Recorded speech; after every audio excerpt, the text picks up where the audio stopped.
이대로면 서울 집값 또 발칵. 결국 파격 결단 내린다. 무슨 말일까요? 일단 여러분 이 지표부터 먼저 한번 보시죠. 서울 아파트 매매 수급 지수입니다. 2024년 7월 8일을 보세요. 결국 100을 넘었습니다. 100.4예요. 매매 수급 지수가 100을 넘어섰다. 이 말은 사고자 하는 사람들이 많다는 뜻이에요. 팔려는 사람보다 살려는 사람들이 더 많다. 반대로 말하면 공급보다 수요가 더 많다. 이런 뜻인가요? 이런 경우 어떤 일이 생기죠? 집값이 올라가죠. 수요가 더 많아지면 당연히 집값이 올라갑니다. 예를 들어 이게 매매 수급 지수가 100을 넘어갔을 경우에 집주인하고요. 집을 사려는 사람하고 계약서를 써러 가서 1,000만 원만 깎아주세요. 이렇게 이야기할 수 있는 게 매매 수급 지수가 100이 넘어갈 때예요. 100이 넘어갈 때는 당연히 말입니다. 당연히 지금 매도자 우위의 어떤 상황이 있거든요. 그러면 1,000만 원 깎아주세요. 아니에요. 나는 당신한테 안 팔래. 이렇게 나오는 겁니다. 매도자 입장에서. 그러니까 매도자 우위 시장이 돼버린 거예요. 매수자가 많고 매도자가 적기 때문에. 그런데 이게 100이 올라갔다는 것은 와, 이거 괜찮을까 싶어요. 솔직히 저는 이걸 보면서요. 정부는 도대체 뭐 한 거죠? 뭘 했는지 모르겠어요. 그동안 말입니다. 정환진 TV에서도 그렇고요. 또 언론에서도 뭐 지금 인허가 수가 적어서 2, 3년 후에는 공급 대란이 나서 집값이 폭등한다. 착공 물량이 적기 때문에 집값은 진짜 급등할 수도 있다. 뭐 분양 물량이 적어서 현재 집값이 올라갈 가능성이 많다. 이런 얘기가 엄청나게 쏟아져 나왔어요. 저도 많이 말씀을 드렸고요. 그런데 정부는 여태 뭐 했는가요?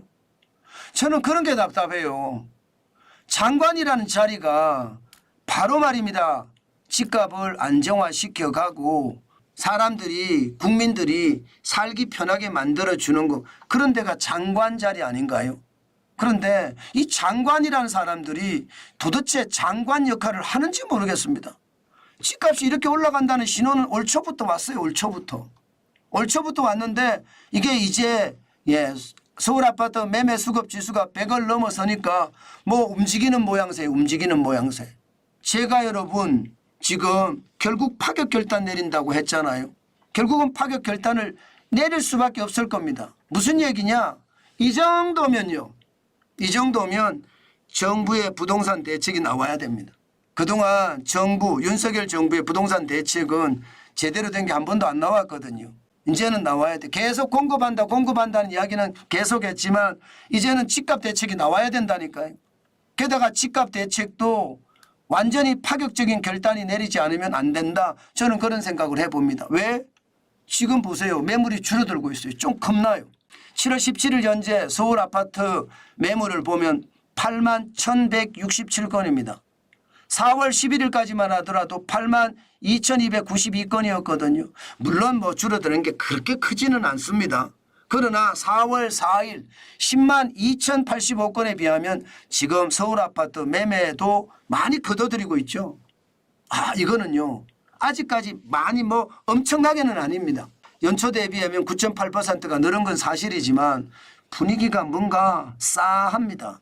지난주만 하더라도 서울 아파트 매물이 8만 2천대였거든요. 그런데 8만 1,000대로 떨어졌습니다. 이게 매물을 거둬들이는 사태가 벌어진다는 이야기가 되는 거잖아요. 게다가 거래도 지금 6월에요. 지금 현재까지는 6,177건입니다. 아마 7,000건이 넘어갈 거라고 예상합니다. 그러면 역대 평균치가 6,040건인데 지금 계속 넘어간다는 거죠. 이렇게 되니까 이제 대책을 발표하겠다. 그래서 파격 결단을 하겠다. 이렇게 이야기하는데 파격 결단이라는 게 결국 말입니다. 공급 확대하겠다. 규제 완화하겠다. 이게 다예요.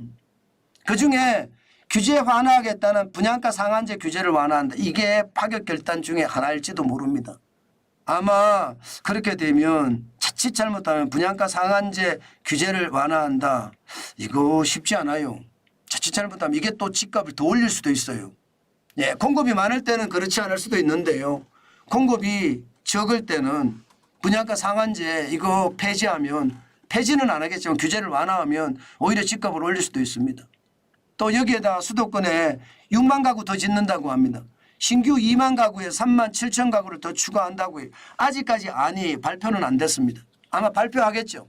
윤석열 정부 처음으로 집값이 올라서 부동산 대책을 세우는 것 이제 곧 나올 것 같습니다. 참 안타깝죠. 그런데 제가 봐서는 여러분 패닉 바잉을 잠재우긴 쉽지 않습니다. 패닉 바잉이라는 게 왜 생길까요? 우리는 이거 먼저 원천적으로 생각해 봐야 됩니다. 이것은요, 제가 보기에는 정책의 불신에서 오는 겁니다. 지금 윤석열 정부에 대한 부동산 정책에 대한 불신이 굉장히 크다는 뜻이에요. 이런 불신이 쌓여서 패닉 바잉으로 연결되거든요. 문재인 정부 때도 그랬잖아요.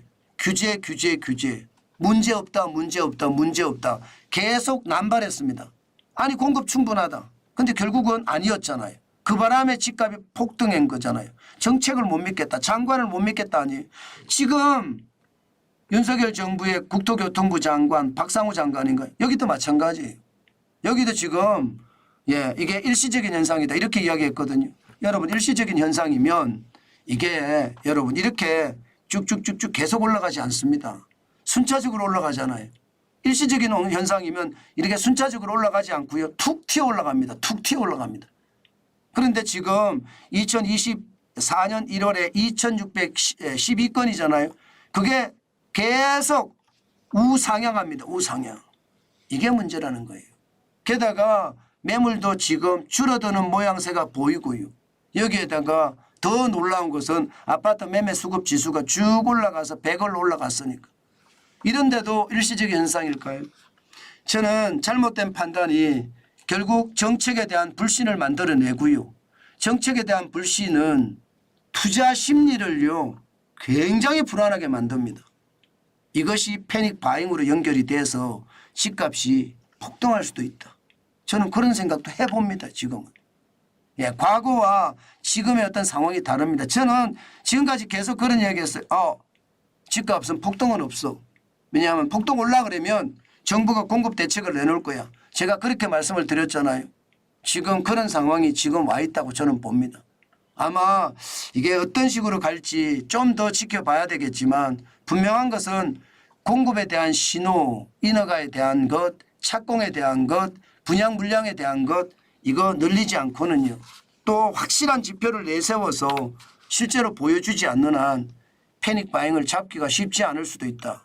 저는 그런 무서운 생각도 해봅니다. 그만큼 말입니다. 시장의 불안감 저는 커졌다고 봐요. 그렇기 때문에 정부가 진짜 조심하셔야 돼요. 여태 뭐하고 지금 와서 이제 대책 마련한다고 부산을 떠느냐 그 생각이 많이 듭니다. 아니 국토교통부에도 머리 좋은 사람들 많을 텐데 참 안타깝다. 그런 생각을 오늘도 많이 해본다. 저는 그렇게 여러분에게 말씀드리겠습니다.